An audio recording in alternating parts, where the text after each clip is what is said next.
आप सभी दर्शकों को ज्योति गोयनका का सादर नमस्कार।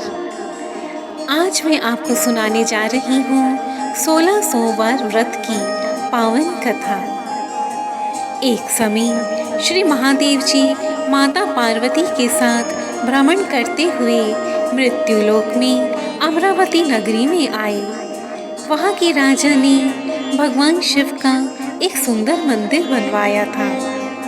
भगवान शंकर माता पार्वती के साथ उसी मंदिर में ठहर गए। एक दिन भगवान शिव तथा माता पार्वती चौसर का खेल खेलने लगे। उसी समय मंदिर के पुजारी वहां पूजा करने के लिए आए। तब माता पार्वती ने पूछा, पुजारी जी बताइए खेल में जीत किसकी होगी? पुजारी जी ने कहा, भगवान शंकर की जीत होगी। परंतु अंत में जीत माता पार्वती की हुई।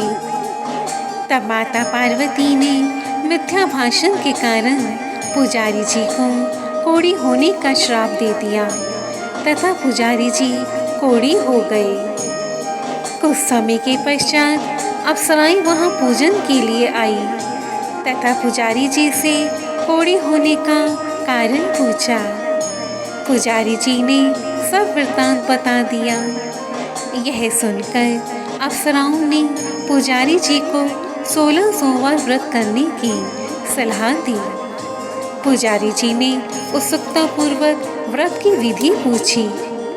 तब अप्सराओं ने बताया, सोमवार का व्रत साधारणतः दिन के तीसरे पहर तक होता है। दिन में केवल एक समय मीठा भोजन ही करें। इस व्रत में भगवान शिव पर जल, बेलपत्र आदि चढ़ाएं तथा शिव स्तुति का उनका पाठ करें। इस विधि से 16 सोमवार व्रत करके 17वें सोमवार को 5 सेर गेहूं के आटे की बाटी का चूरमा बनाकर भोग लगाकर बांध दें। ऐसा करने से भगवान शिव तुम्हारे मनोरथ पूर्ण करेंगे। यह कहकर अप्सराएं स्वर्ग को चली गई। पुजारी जी ने यथाविधि 16 सोमवार का व्रत किया तथा रोग मुक्त हुए। कुछ दिन के पश्चात भगवान शिव तथा माता पार्वती पुनः उसी मंदिर में आए।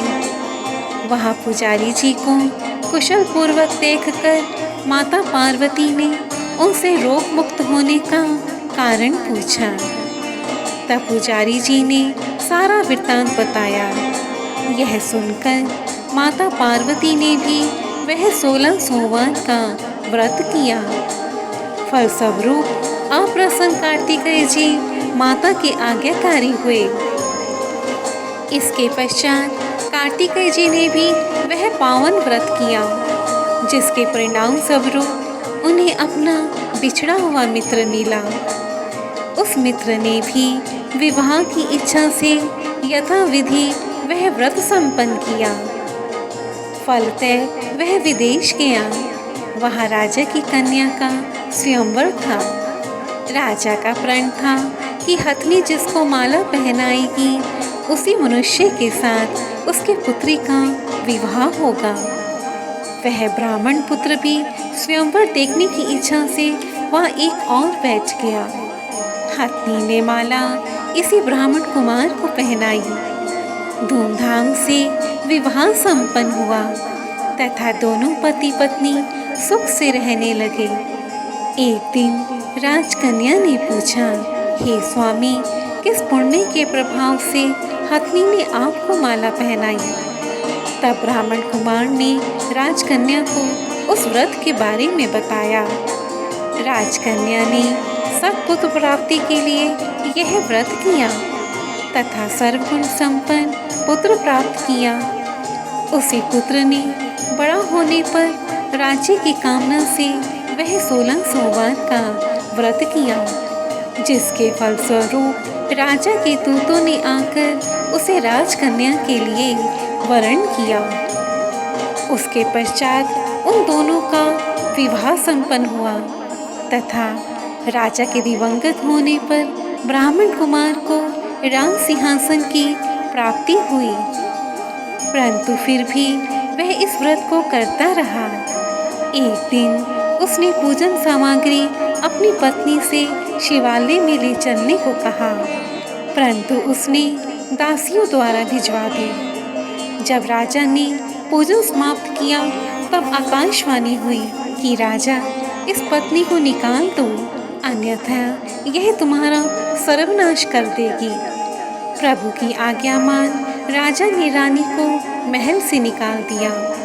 रानी भाग्य को कोसती हुई नगर में एक बुढ़िया के पास गई। बुढ़िया ने उसके सिर पर सूत की पोटली रखकर उसे बाजार भेजा, परंतु रास्ते में आंधी आने से पोटली उड़ गई। यह देखकर बुढ़िया ने फचकार कर उस रानी को भगा दिया। वह पानी पीने नदी पर पहुंची तो नदी सूख गई। उसकी यह दुर्दशा देखकर ग्वाले उसे मंदिर के गोसाई के पास ले गए। तब दुखी होकर गोसाई जी ने पूछा, बेटी, किस देव के अपराध से तेरी यह दशा हुई है? तब रानी ने सारा वृत्तांत बताया। तब गोसाई जी ने रानी को 16 सोमवार व्रत करने के लिए कहा।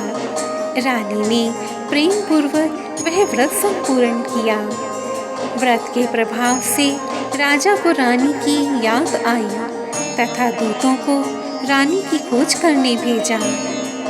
आश्रम में रानी को देखकर दूतों ने आकर राजा को रानी का पता बताया। तब राजा के आश्रम में जाकर गोसाई जी से अपनी पत्नी को ले जाने की आज्ञा मांगी।